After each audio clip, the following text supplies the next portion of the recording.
Hi everyone, welcome to the second episode for this park. I just wanted to give you a brief little update on where things stand and on what is next.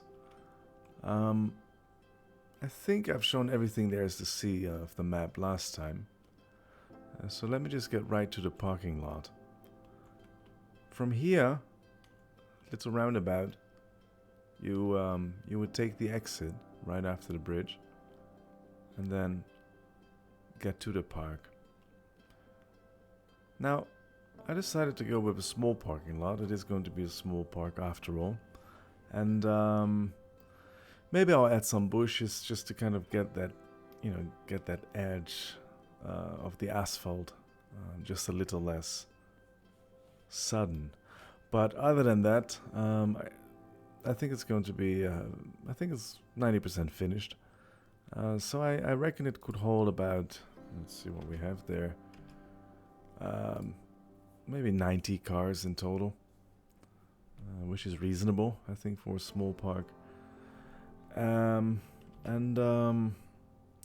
right here, with my mouse on the left, there's going to be a gate. And right here on the right, there's going to be another gate, so that will be staff only.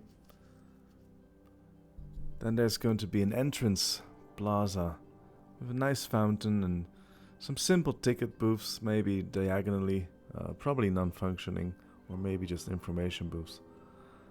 And then there's going to be the entrance building. And let me just zoom in so you can kind of get a feeling of what it looks like on peep level. Like I said, it's small, right? You just kind of, you drive in, you can either go left or right. I don't think it needs more infrastructure than that. You park your car, there's a couple of handicap spots, some small trees, some billboards that I have from old projects, Three Peaks it was called, and I'll just pretend like this part is going to be part of the Three Peaks family, so some billboards are always nice. And other than that, yeah, this is where you get in and out, and this is going to be an entrance plaza, as I mentioned.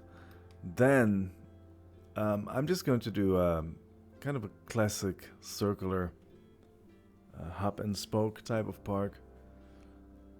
Now, this is going to be a small park, so it's not as if I'm going to have 8 lands. But I just wanted to get a bit of a feel of what that spoke would look like, given that it's pretty far up there, not exactly in the center. And so I think in the end, I may end up with 4 different areas. 4 different small areas. Although I'm always surprised how much you can actually cram into this map. Some people say the maps are too small, but that's because they're not building on skill.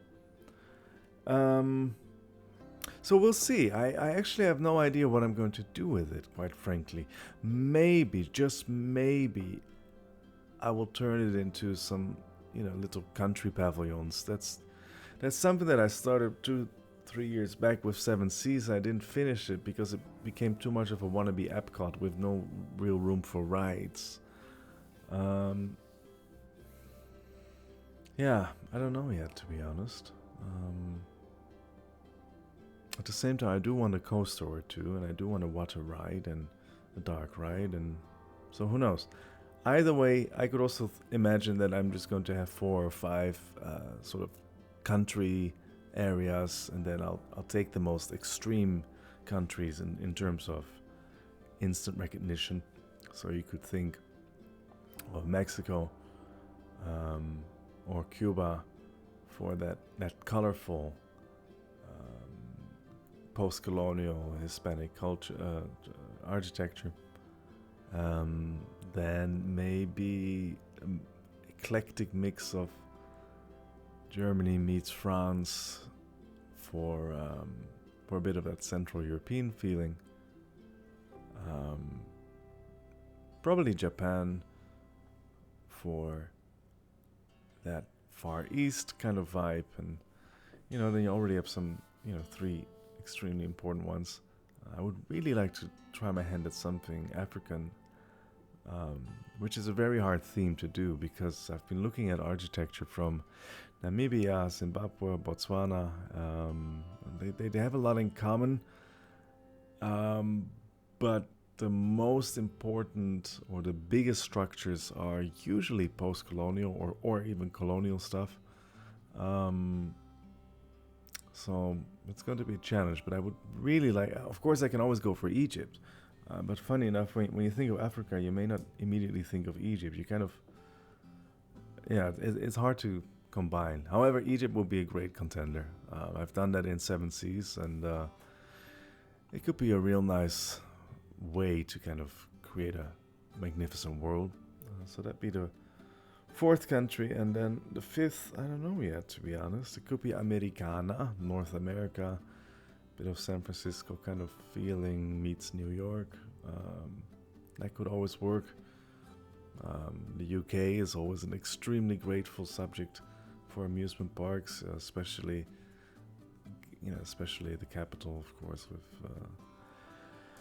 Big Ben, Tower Bridge, Tower of London, Windsor Castle. There's always a lot you can do there with the phone booths, and I think I especially want to lean heavily on what the game provides in terms of scenery. So the World's Fair is probably a good compass for me to base my park on. So we'll see. I could imagine that being the case, or maybe not. Maybe I end up with absolutely sort of themeless park and just a couple of rides, but I can't imagine. I wanted a centerpiece. Let's talk about that one. I wanted something that will be completely unique and out of this world in terms of anything I've ever done before. And quite frankly, I haven't seen something like this in Planet Coaster, I think, from anyone else. So it's going to be, it's just, this is a centerpiece, and it's all white, and I think that could be a very nice sort of canvas for nocturnal light shows and fireworks and what have you not. At night it looks pretty tame right now, of course, so this is all you see, but it has a very nice, it has a nice magical touch to it. I like how it turned out. It's, with that roof piece, this one, the vintage domed spire roof. Yes, why not? You immediately get a bit of Efteling vibes, and of course, that being my home park, I will always try to incorporate some of that. And other than that, it's just a lovely mess of themes, and it clashes, and that in itself would be such a nice centerpiece, weenie, whatever you want to call it, landmark, sort of pulling all these wildly different areas together, and sort of having the best of all worlds. So yeah, that's good. That's the centerpiece in a nice big reflective pond, and yeah, I'm happy with it. I don't think it's too heavy. It's only 185 pieces. Yeah, that's all there is to it. So not too heavy as usual, yet rich in detail. And this is where the park is at. So maybe in the next update I already have a bit of a sketch, or in the very least the layout of the lands where I want to have what. And we'll see. It's not a big park. It's circular in shape. Yeah, it should be doable. We'll see. Even the smallest park can be daunting because it's still a lot of, grass that you just have to fill in.